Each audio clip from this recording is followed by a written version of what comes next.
I hope everybody had a decent week. We're going to be in Deuteronomy chapter 13. And this is some pretty stern stuff here.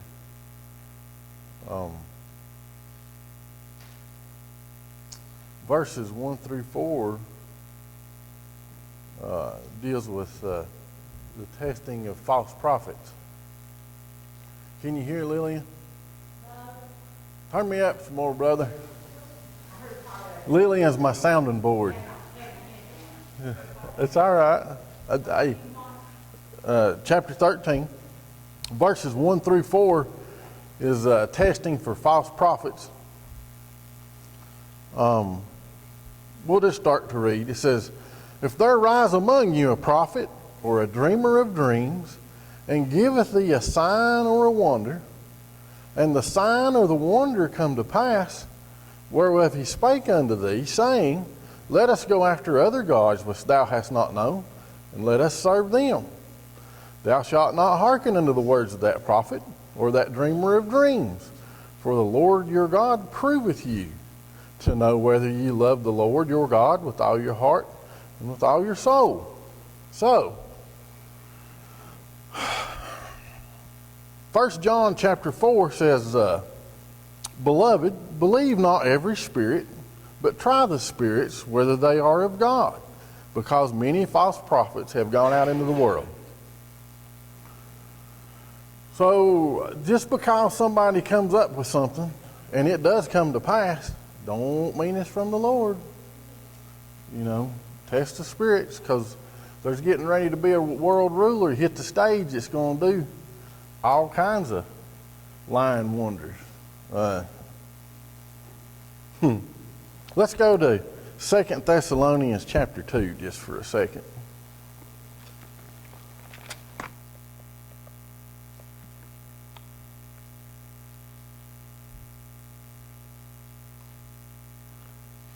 And we'll start about verses 3. I'm going to look in this baptismal and make sure it ain't going to overflow. 2 Thessalonians chapter 2, verses 3, says, "Let no man deceive you by any means, for that day shall not come, except there be a falling away first, and that man of sin be revealed, the son of perdition, who opposeth and exalteth himself above all that is called God, or that is worshipped, so that he, as God, sitteth in the temple of God, showing himself that he is God.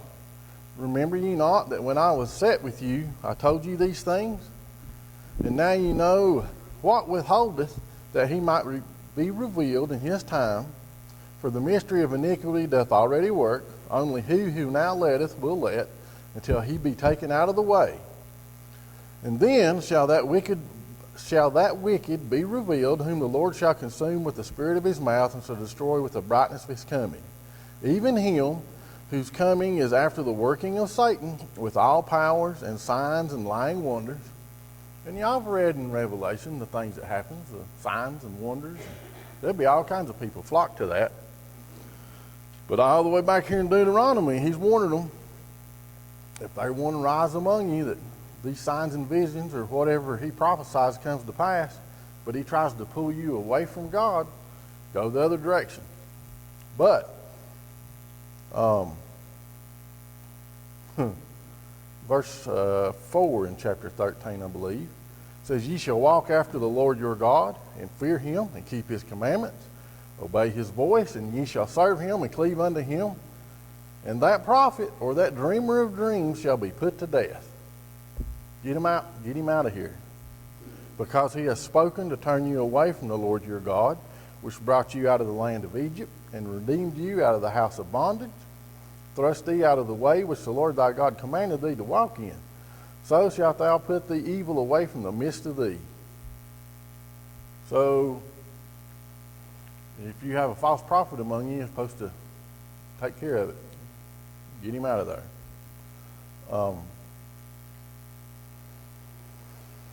Verses 6 through 11, like I said, some of this is pretty hard. It deals with idolatrous relatives and neighbors and what you're supposed to do with them.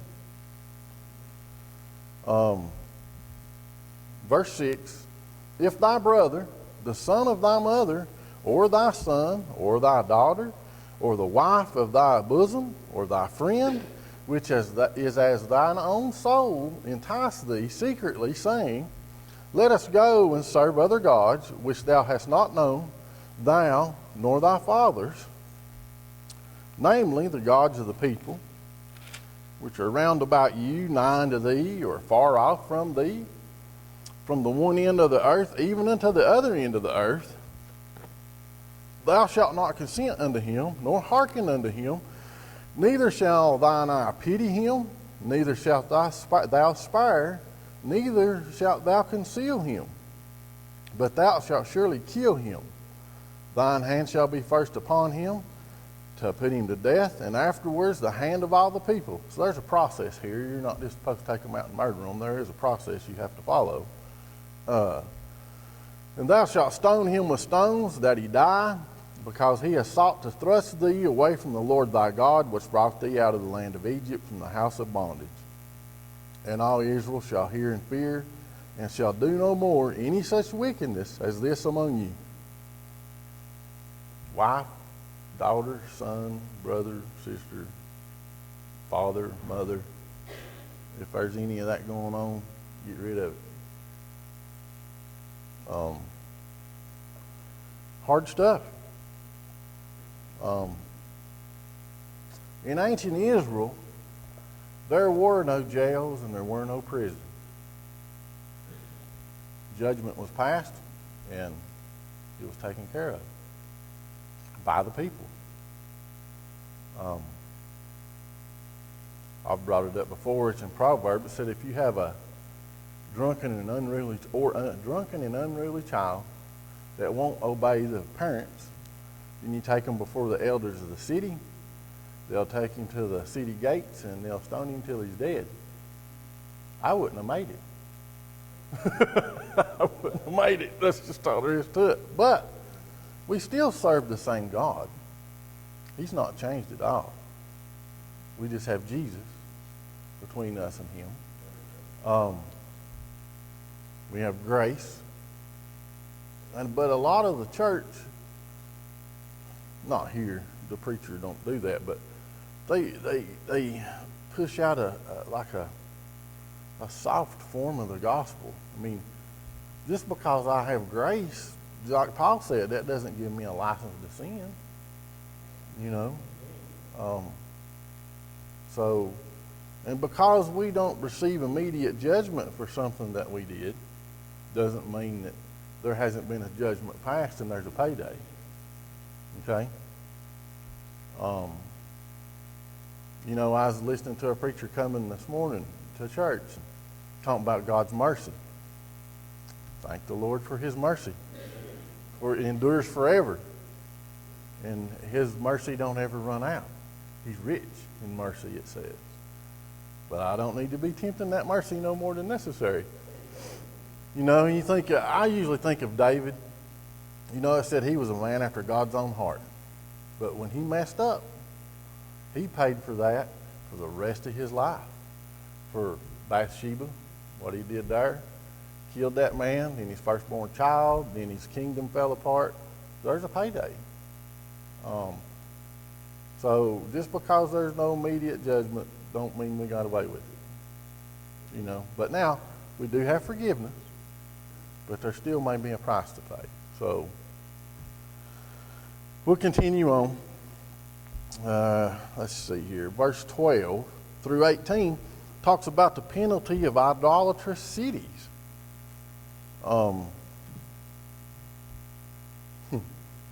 We'll start in. Verse 12, if thou shalt hear say in one of thy cities, which the Lord thy God hath given thee to dwell there, saying, certain men, the children of Belial, and I thought this was interesting. If you look up the word Belial, it's H1100 in your Strong's. It means wicked, worthless, and unprofitable. And it comes from two root words meaning good for nothing. So these good for nothing people here.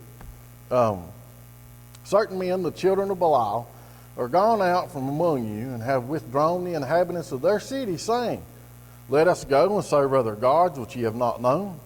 Then shalt thou inquire, and make search, and ask diligently, and behold, if it be truth, and the thing certain, that such abomination is wrought among you, thou shalt surely smite the inhabitants of that city with the edge of the sword. And we're talking a whole city here, destroying it utterly, and all that is therein, and the cattle thereof with the edge of the sword. Thou shalt gather all the spoil of it in the midst of the street thereof, and shalt burn with fire the city and the spoil thereof wit for the Lord thy God, and it shall be a heap forever, and it shall not be built again.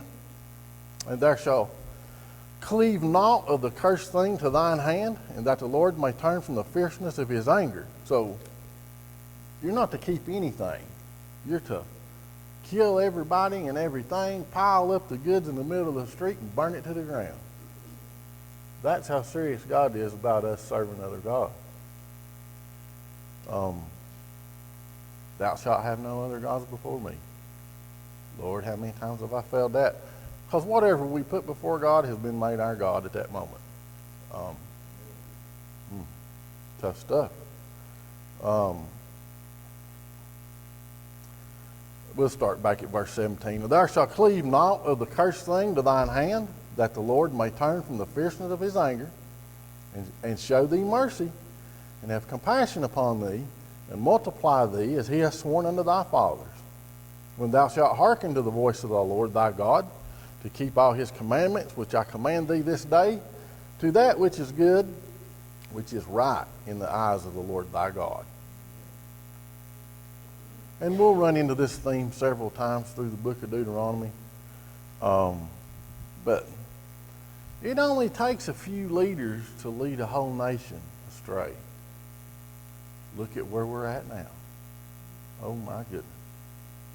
I read an article yesterday, and I verified it through 2 other places, but I'm still not got a firm foundation on it. But if it is true, the current administration has passed some legislation on the down low that they will help, the federal government will fund hormone replacement and sex changes for children. Oh my goodness. And that's where we live.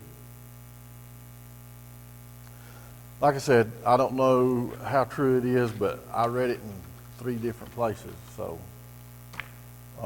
and actually one of them outlined how the money would be spent and how much it was. And I was like, Lord, there's judgment coming.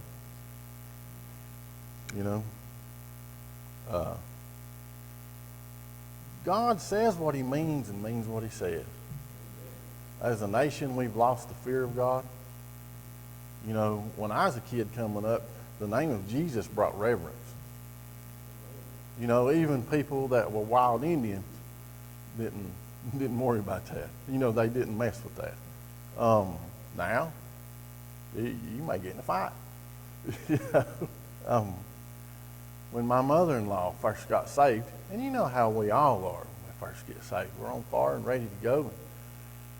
I said, well, you can mention God all you want, but when you start mentioning the name of Jesus, you're going to raise some hackles on some people. But I said, just be prepared for it. I'm telling you.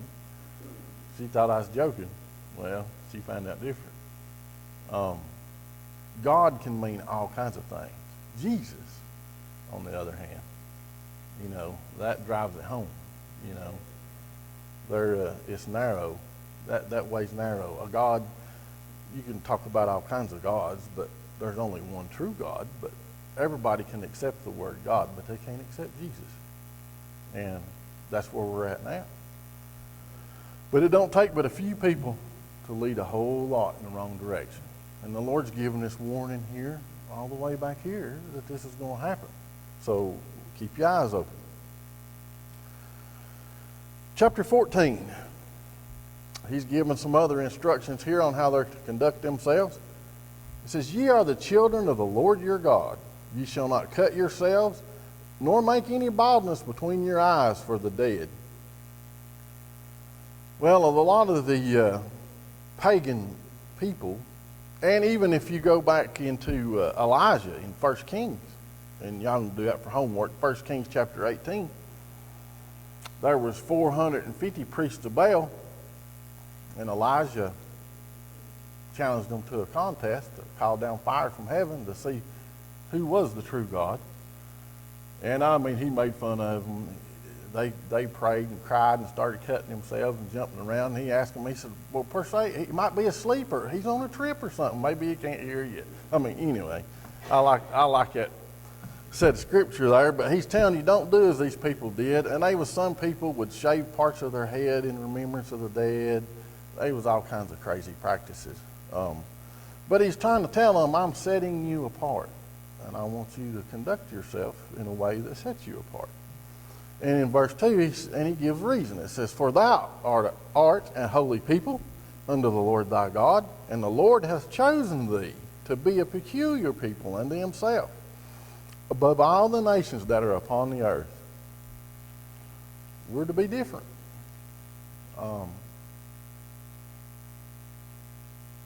Different in a good way, to put it that way. I've met some people that was different, and it was way more different than I was looking for. But we're going to be a peculiar people. And if you really look at it from the outside looking in, we are peculiar. How many people gets up on Sunday morning and goes to the church house now? Not like it used to be. You know, they could be painting houses, putting on roofs, or we don't know what, you know, there's the reverence is gone. Gone. Now, we're getting ready to hit the clean and unclean things. How many animals of each did Noah put on the ark? Anybody? Yeah. That's right. You know, you hear the song about that all the time, 2 by 2. But it was 7 clean and 2 unclean. And the theory is on the 7 clean, you had to have some animals to make some sacrifices before, so that they could multiply and you'd have enough animals. But regardless, you got 7 and 2. And so we're here in Deuteronomy. So way, way, way before any of this, they knew what clean and unclean was. Okay, there was a standard, just like it was between Cain and Abel. Cain knew not to slew Abel. He knew not to kill him. It wasn't written down in there that we can read that it was, but he knew there was laws in place, laws of nature. The society we live in doesn't pay attention to those things, and sometimes it's hard to get our mind around things that happen because we don't think that way anymore. You see the cruelty that happens to people, people being martyred, infants killed. I mean, you read the news from around the world, Christians are seriously persecuted. We're not so much. The time may be coming, though. But our mind just doesn't work that way. And thank the Lord for that, because that's the Holy Spirit moving in, trying to change us. You know, I can revert to the old man. Lord, I can be a mean person a whole lot better than I can be an example of Jesus. I'll just tell you that right now. You know, that's the struggle that we have every day to show Jesus. And that's what these people were to do by separating themselves apart, to show that there is one God, the God, on planet Earth, or anywhere else for that matter. But that's the reason this clean and unclean comes in here. And we'll read through these, and a lot of these animals, there's really no concrete evidence of what they were. You know, there's some specs, but we'll read the names and we won't get into it. And then we'll read how that's been changed, but this is how it went for them. Thou shalt not eat any abominable thing. These are the beasts which ye shall eat, the ox, the sheep, and the goat, the hart, and the roebuck, and the fallow deer, and the wild goat, and the pygarg, and the wild ox, and the chamois, and every beast that parteth the hoof, and cleaveth the cleft and the 2 claws, and cheweth the cud among the beasts that ye shall eat. Nevertheless, these ye shall not eat of them that chew the cud, or of them that divide the cloven hoof, as the camel, and the hare, and the coney, and for they chew the cud, but divide not the hoof. Therefore they are unclean unto you. And the swine, because it divideth the hoof, yet cheweth not the cud, it is unclean unto you. Ye shall not eat of their flesh, nor touch their dead carcass. These ye shall eat of all that are in the waters, all that have fins and scales shall you eat. And whatsoever hath not fins and scales, ye may not eat. That would cancel the catfish. I like some catfish, but fortunately we're not under these rules anymore. Of all clean birds ye shall eat, but these are they which ye shall not eat: the eagle, and the ossifrage, and the osprey, and the glede, and the kite, and the vulture after his kind, and every raven after his kind, and the owl, and the nighthawk, and the cuckow, and the hawk after his kind, the little owl, and the great owl, and the swan, and the pelican, and the gyre eagle, and the cormorant, and the stork, and the heron after her kind, and the lapwing, and the bat, and every creeping thing that flieth is unclean unto you, that shall not be eaten. But of all clean fowls ye may eat. Let's see here. Ye shall not eat any of anything that dieth of itself. Thou shalt give it to the stranger that is in thy gates, that he may eat it. Or thou mayst sellest it to an alien. The alien here's the Gentile, is who he's talking about. So you can't eat it, but you can sell it to a Gentile. And I was watching a conversation one time, and a guy was talking to a Jewish businessman, and they got into the Jews and the Gentiles and so on and so forth. He said the reason the Gentiles are around, he said somebody has to pay retail. The Jewish rule of thumb on business is you have to make 33 1/3% to prosper. That's the rule of thumb. 33 1/3. Okay, now let's get back to the clean and unclean. See where I want to go first.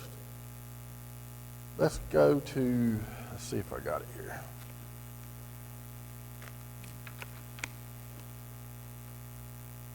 I think it's in Mark chapter 7, about verse 14.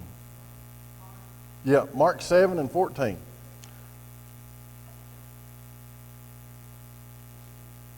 Yes, ma'am.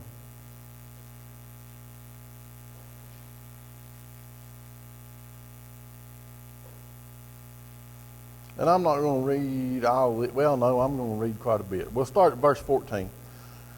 It said, "And when he had called all the people unto him, he said unto them," this is Jesus speaking, "Hearken unto me, every one of you, and understand. There is nothing from without a man that entering into him can defile him.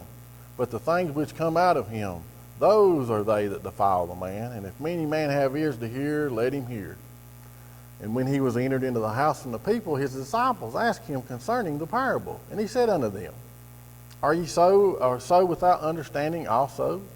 Do ye not perceive that whatsoever thing from without entereth into the man, it cannot defile him, because it entereth not into his heart, but into the belly, and goeth out through the draught, purging all meats? And he said, That which cometh out of a man that defileth the man, from within, out of the heart of men, perceive evil thoughts, adulteries, fornications, and murders, thefts, covetousness, wickedness, deceit, lasciviousness, and the evil eye, blasphemy, pride, and foolishness. All these things come from within and defile the man. So let's go over to, I don't know yet. I ain't decided. I wasn't really going to go there, but I think we will. It's Acts, and y'all know where I'm headed. Chapter 10. Pick up about verse 9. It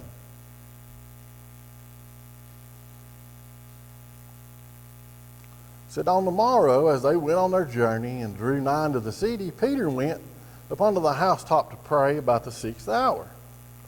And he became very hungry, and would have eaten, but while they made ready, he fell into a trance, and saw heaven opened, and a certain vessel descending unto him, as it had a great sheet knit at the four corners, and let down to the earth, wherein were all manner of four-footed beasts of the earth, and wild beasts, and creeping things, and fowls of the air. And there came a voice to him, Rise, Peter, kill and eat. But Peter said, Not so, Lord, for I have never eaten anything that is common or unclean. And the voice spake unto him again the second time, What God hath cleansed, thou call not thou common. This was done thrice, and the vessel was received up again into heaven. Now while Peter doubted in himself that the vision which he had seen should mean, behold, the men which were sent from Cornelius had made inquiry for Simon's house, and stood before the gate, and called and asked whether Simon was surnamed Peter was lodged there. So all those unclean things are now clean.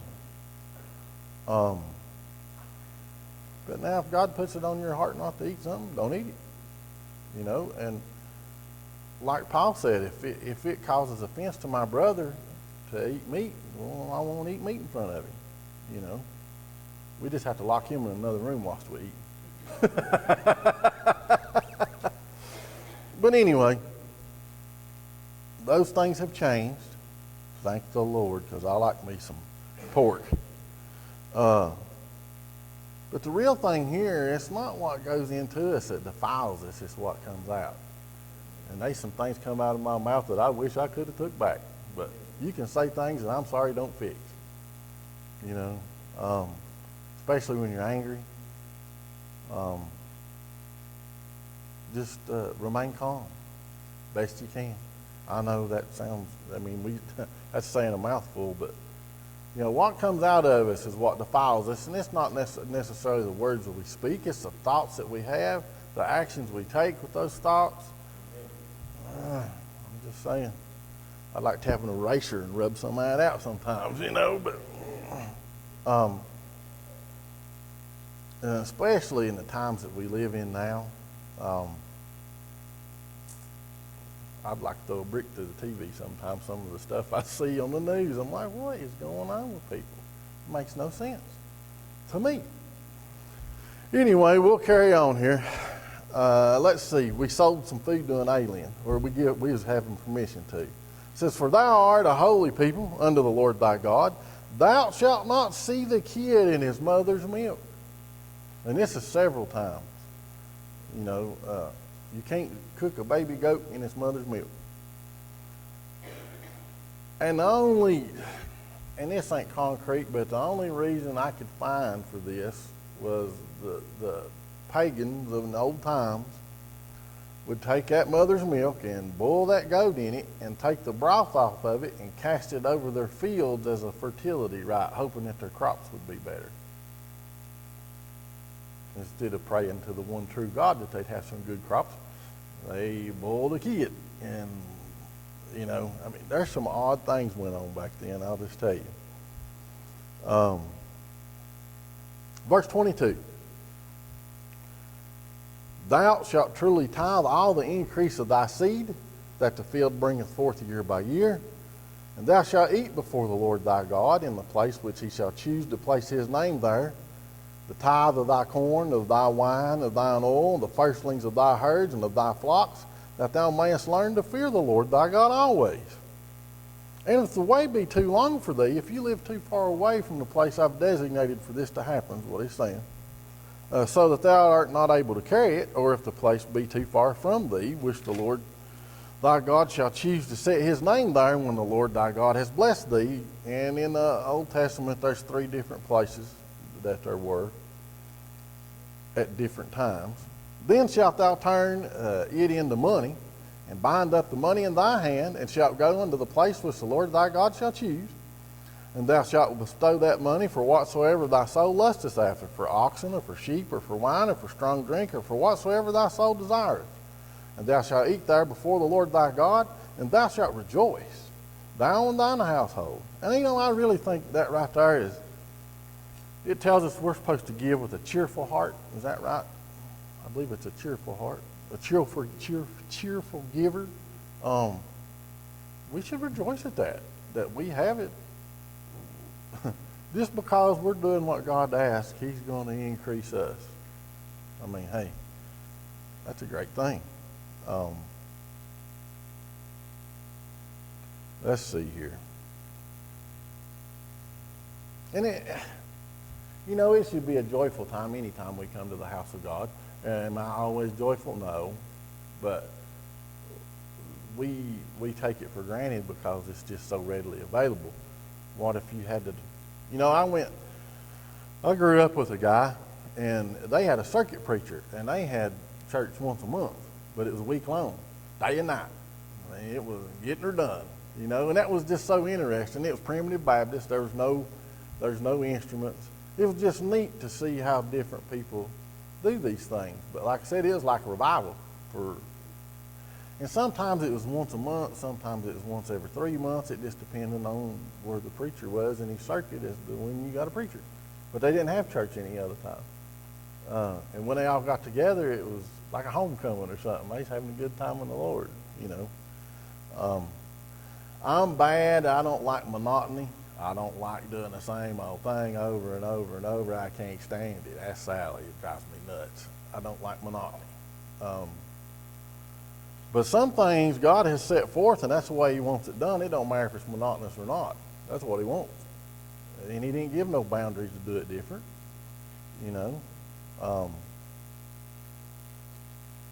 Verse 27. And the Levite is within thy gates, so don't forget the priesthood.